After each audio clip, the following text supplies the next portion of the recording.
நயன்தாரா இன்னைக்கு ஒரு 3 பக்க அறிக்கைகளை வெளியிட்டு இருந்தாங்க. அந்த அறிக்கையில தனுஷ் அவர்களை கடுமையா விமர்சனமும் பண்ணியிருந்தாங்க. அதுலயும் குறிப்பா மத்தவங்களோட கஷ்டத்தை பார்த்து சந்தோஷப்படக்கூடிய குணம் கொண்டவர் தான் தனுஷ் அப்படின்ற கடுமையான விமர்சனங்களை அந்த அறிக்கையில சொல்லியிருக்காங்க.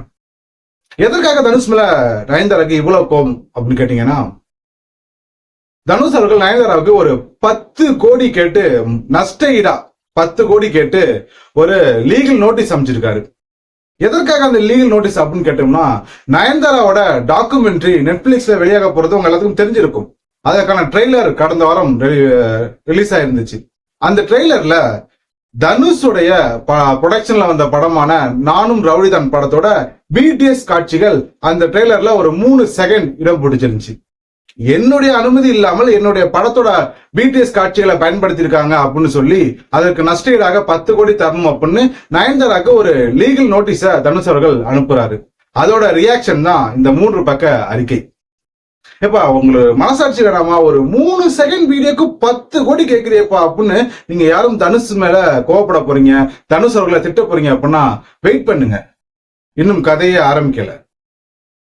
இந்த பக்கம் இவங்க 2 பேத்துல யார் பக்கம் நியாயம் அப்படின்னு தெரிஞ்சுக்கணும் அப்படின்னா நம்ம ஒரு 9 வருஷம் பின்னாடி போகணும். அப்பதான் உங்களுக்கு முழுமையா அதுல என்ன நடந்திருக்குன்னு புரியும். 2015 நானும் ரவுடிதான் படத்தோட படப்பிடிப்பு ஆரம்பிச்ச வருஷம். அதே வருஷத்துல அந்த படம் ரிலீஸ் ஆயிருச்சு. ஆனால் அந்த படத்துல தான் பிரச்சனையே தொடங்குது. இந்த படத்தோட டைரக்டர் விக்னேஷ் சிவன், ஹீரோயின் நயன்தாரா, இந்த படத்தோட ப்ரொடியூசர் தனுஷ். நயன்தாராவும் விக்னேஷ் சிவனும் முதல்ல காதல் வயப்பட்டது இந்த படத்தோட ஷூட்டிங்ல தான். இந்த படத்தோட ஷூட்டிங்கை ப்ராப்பரா நடத்தாம நிறைய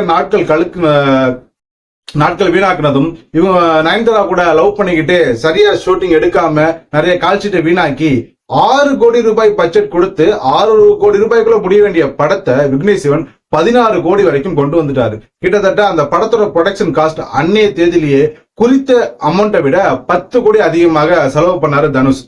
இதனாலே விக்னேஷ் சிவனுக்கும் தனுஷுக்கும் மிகப்பெரிய ஒரு மனஸ்தங்கடம் வந்துச்சு. அந்த பிரச்சனையாச்சு, சண்டைகள் வந்துச்சு. இன்னைய வரைக்கும் அவங்க 2 பேருமே பேசாம தான் இருக்காங்க. இவங்க 2 பேரும், அதாவது விக்னேஷ் சிவன் நயன்தாராவோட திருமணத்துக்கு கூட தனுஷ் அவர்களை கூப்பிடல. அந்த அளவுக்கு தான் தனுஷுக்கும் விக்னேஷ் சிவனுக்குமான உறவு இருக்கு. இந்த சமயத்துல தான் நெட்ஃபிளிக்ஸ் உள்ள வராங்க. நயன்தாரா மேடத்தை அணுகி, மேடம் நாங்க உங்களுடைய டாக்குமெண்ட்ரி எடுக்கிறோம் அப்படின்னு கேட்கறாங்க. அதாவது நயன்தாரா எப்படி சினிமாக்குள்ள வந்தாங்க, அவங்க சினிமால எவ்வளவு ஸ்ட்ரகிள்ஸை ஃபேஸ் பண்ணாங்க, அவங்களுடைய காதல் ஆகட்டும் இப்ப கல்யாணம் வரைக்கும் உங்களோட ஃபுல் லைஃபையும் நாங்க டாக்குமெண்ட்ரி எடுக்க போறோம் அப்படின்ற மாதிரியான ஒரு ஆஃபரை நயன்தாரா கொடுக்குறாங்க. அவங்களும் ஒத்துக்கிறாங்க.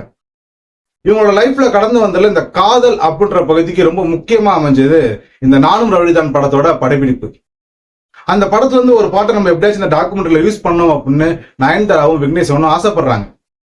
அப்படி ஆசைப்பட்டவங்க நேரடியாக தனுஷை போய் சந்திச்சு அவங்களுடைய தேவை நயன்தாராவுக்கும் விக்னேஷனுக்கு தான் இருக்கு. அதனால அந்த பிரச்சனைகள்லாம் மறந்து இவங்க 2 பேரும் போய் தனுஷை மீட் பண்ணி இந்த மாதிரி எங்களுக்கு என்ஓசி கொடுங்கன்னு கேட்டிருக்கலாம். அதற்கு அவங்க கேட்கக்கூடிய தொகையை கொடுத்துட்டு என்ஓசி வாங்கியிருக்கலாம்.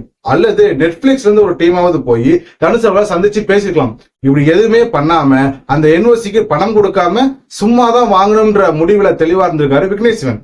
அதனாலதான் நேரடியா தனுஷை மீட் பண்ணாம தனுஷுடைய மேனேஜர், அந்த மேனேஜர் விக்னேஷ் சிவனோட நண்பன், அவர் மூலியமா எனக்கு எப்படியாச்சும் இந்த என்ஓசியை எனக்கு மெயில் பண்ண அப்படின்னு கேட்டிருக்காரு. ஆனா தனுஷோட மேனேஜர் தனுஷ் அவர்களுக்கு தெரியாம என்னால இந்த என்ஓசி கொடுக்கவே முடியாது திட்டவட்டமா சொல்ல, என்ன பண்றதுன்னு தெரியாம இதுக்கு மேலே இந்த பாட்டை நம்ம யூஸ் பண்ண முடியாது. அதனால அந்த படத்துல ஷூட்டிங் ஸ்பாட்ல எடுத்த பிடிஎஸ் வீடியோஸை நம்ம யூஸ் பண்ணிக்கலாம் அப்படின்ற முடிவுக்கு நயன்தாராவும் விக்னேஷனும் வராங்க. அந்த பிடிஎஸ் காட்சிகளை தான் நயன்தாராவோட டாக்குமெண்ட்ரியோட ட்ரெய்லர் ரிலீஸ் ஆச்சுல, அதுல ஒரு 3 செகண்ட் இந்த பிடிஎஸ் வீடியோ, அதாவது நானும் ரவுடிதான் படத்தோட பிடிஎஸ் வீடியோஸ இன்புட் பண்றாங்க.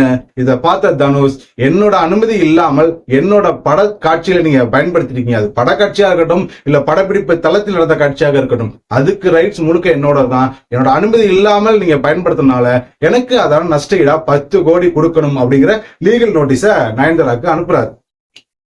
நயன்தாராவோட டாக்குமெண்ட்ரிய நெட்ஃபிளிக்ஸே சொந்தமா தயாரிச்சு அவங்களே நெட்ஃபிளிக்ஸ்ல வெளியிட போறாங்க.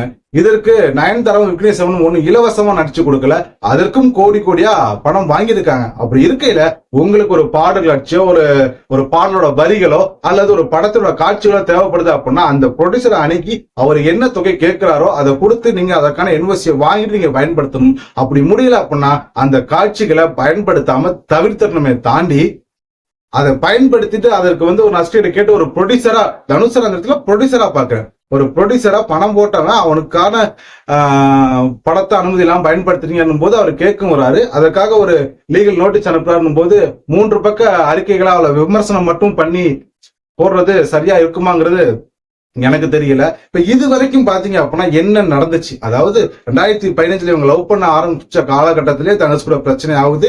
இன்னைக்கு இந்த அறிக்கையை கொடுத்த வரைக்கும் இவங்க 2 பேரும், அதாவது தனுஷுக்கோ இல்ல விக்னேஷ் சிவன் நயன்தாராக்கு இடையில் என்ன நடந்துச்சுன்ற விஷயம் உங்களுக்கு இப்ப கிளியரா தெரிஞ்சிருக்கும். ஒரு ஆடியன்ஸா, ஒரு காமன் பீப்புளா, ஒரு படத்தை பார்க்கக்கூடிய ஒரு ரசிகரா நீங்க இவங்க 2 பேர் பக்கம் யார் பக்கம் நியாயம் இருக்கு, யார் பண்றது சரி, யார் பண்றது தவறு அப்படின்னு உங்களுடைய கருத்து என்ன தோணுதோ அதை கீழே கமெண்ட்ல சொல்லுங்க. அட் த சேம் டைம் மறக்காம நம்ம சேனலை சப்ஸ்கிரைப் பண்ணிக்கோங்க, தொடர்ந்து சப்போர்ட் பண்ணுங்க.